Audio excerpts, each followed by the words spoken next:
एक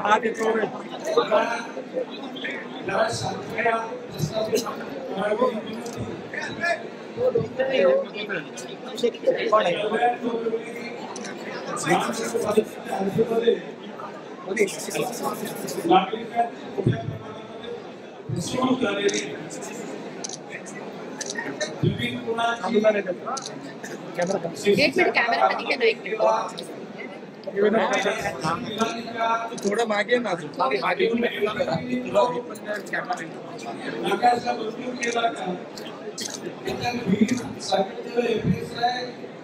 बरोबर होतं का लोकांनी महानगरपालिकेकडे दिली, बँकांना दिली, बँकांनी लीगल प्रोसेसिंग चार्जेस घेतले आणि आता निष्पन्न झाले की बांधकामच केले नाही. माननीय मुख्यमंत्री देवेंद्र फडणवीस यांनी या प्रकारे घोषणा केलेल्या आणि जिल्ह्यातल्या संवर्धनाचे म्हणून या ठिकाणी या लक्ष ठेवून आहे. समर्थन कॉम्प्लेक्सच्या लोकांचं पत्र माननीय नगरविकास मंत्री एकनाथ शिंदे म्हणजे उपमुख्यमंत्र्यांना दिलेलं आहे. त्यामध्ये एकूण त्यांची बाजू व्यक्त केल्याकरता आणि कागदपत्र सबमिट करण्याकरता त्यांनी वेळ मागितलेला आहे.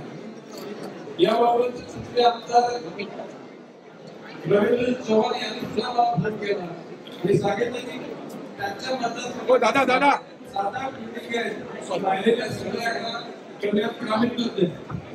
एकूण कुठेही असले तरी सुद्धा या सर्व घटकांना न्याय देण्याकरता शासन न्यायालयाचा आपण पूर्ण सन्मान ठेवून त्याच्यातून मार्ग काढेल हा विश्वास या ठिकाणी आपल्या सर्वांना कल्पना आहे की 95 ते 2014 पर्यंत का पाहिलं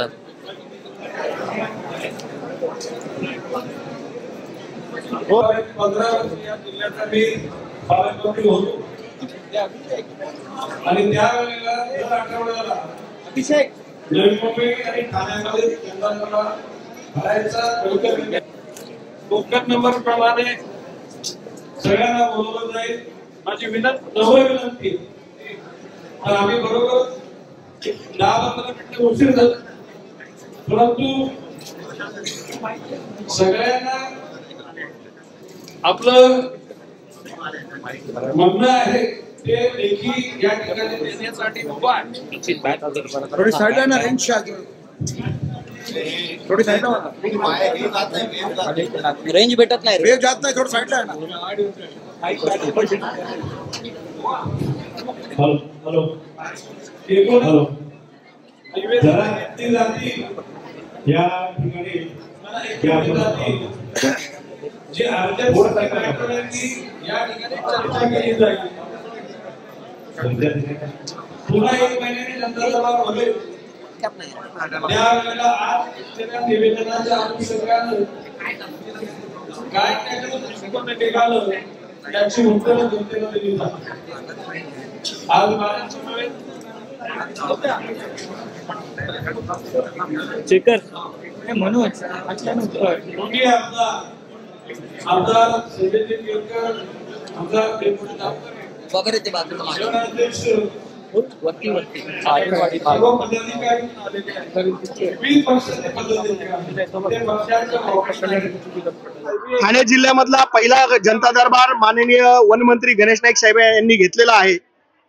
डोंबिवलीतील जो गाजत असलेला 65 इमारतींचा विषय आहे तो विषय घेऊन आम्ही आज गणेश नाईक साहेबांकडे आलेलो आहे. त्यांना आम्ही आमचं निवेदन दिलेलं आहे आणि या 65 इमारतीतील जे रहिवासी आहेत जे 2,500 ते 3,000 परिवार आणि 10 ते 12,000 लोक आहेत यांना कुठेतरी न्याय मिळण्यासाठी आज ती नागरिक देखील आमच्या बरोबर इथे गणेश नाईक साहेबांना भेटण्यासाठी आले होते. आणि या जनता दरबाराच्या माध्यमातून गणेश नाईक साहेब आणि मुख्यमंत्री साहेबांना आमची विनंती असणार आहे की या डोंबिवलीतला जो गाजलेला 65 इमारतींचा विषय आहे याच्यामध्ये सर्वसामान्य नागरिकांची जी फसवणूक झाली आहे त्यांना कुठेतरी न्याय मिळावा. पण आज आम्हाला गणेश नाईक साहेबांकडून चांगलं आश्वासन मिळालेलं आहे आणि अपेक्षा अशी आहे की या जनता दरबारातनं जनतेला न्याय मिळेल अशी अपेक्षा आम्हाला आहे. तुम्हाला मी सांगतो डीसीपी अतुल झेंडे साहेब यांना देखील मी निवेदन दिलेलं आहे. परंतु आजपर्यंत या फसवणुकीमध्ये ज्यांनी खोटे डॉक्युमेंट्स बनवले, महापालिकेचे कागदपत्र, स्टॅम्प, हे सगळं खोटं बनवलं, रेराचे डॉक्युमेंट खोटं बनवलं, यांच्यावर कुठेही कारवाई होत नाही. पण सर्वसामान्य नागरिकांवर महापालिका सरसावते आणि त्यांच्यावर तोडक कारवाई करण्याचा निर्णय घेते. आज ती लोक त्यांच्या घरात 10वीच्या परीक्षा आहेत, काही लोकांच्या घरी पेशंट आहेत आणि लाखो करोडो रुपये लोकांनी या फ्लॅटसाठी भरलेले आहेत आणि नागरिकांची आज या मोठ्या प्रमाणात फसवणूक झालेली आहे आणि नागरिकांचं जीवनमान उद्ध्वस्त होण्याची वेळ आलेली आहे. म्हणून आम्ही सगळे दरवाजे, जेवढ्या ठिकाणी आम्हाला न्यायाची अपेक्षा आहे, ते दरवाजे आम्ही ठोठावणार आहे. राजकीय वर्दस्त असल्याशिवाय हे सगळं शक्य नाही आणि याच्यावर कोणाचा राजकीय वर्द असतं याची देखील तपासणी व्हावी. त्याचबरोबर नाईक साहेबांनी आम्हाला आज आश्वस्त केलेलं आहे की या कुठल्याही नागरिकाला बेघर होऊन देणार नाही. शासन आमच्या पाठीशी खंबीरपणे उभं राहील आणि आम्ही त्यांना एकच निवेदन दिलेलं आहे की याच्यासाठी आमच्यासाठी महाराष्ट्र शासनाने रिलीफ पेटिशन कोर्टामध्ये शासनाच्या माध्यमातून दाखल करावी आणि त्यांनी आम्हाला आश्वस्त केलंय की शासन रिलीफ पेटिशन दाखल करेल अशी आम्हाला अपेक्षा आहे. सर्व नागरिकांना त्यांच्याकडनं भरपूर अपेक्षा आहेत आणि आज आम्ही या 65 इमारतील सर्व नागरिकांना घेऊन गणेश नाईक साहेब यांच्या जनता दरबारमध्ये जातोय. नागरिकांना न्याय मिळावा, 65 इमारतीतील जे नागरिक आहेत ज्यांच्यावर आज टांगती तलवार आहे त्यांना न्याय मिळावा आणि ज्यांनी हे बोगस कागदपत्र तयार केलेले आहेत, हा मोठा स्कॅम आहे, यांच्यावर मोकांतर्गत कारवाई करून यांना जेलमध्ये टाकून या लोकांना दिलासा द्यावा अशी विनंती मी आज गणेश नाईक साहेबांना करणार आहे.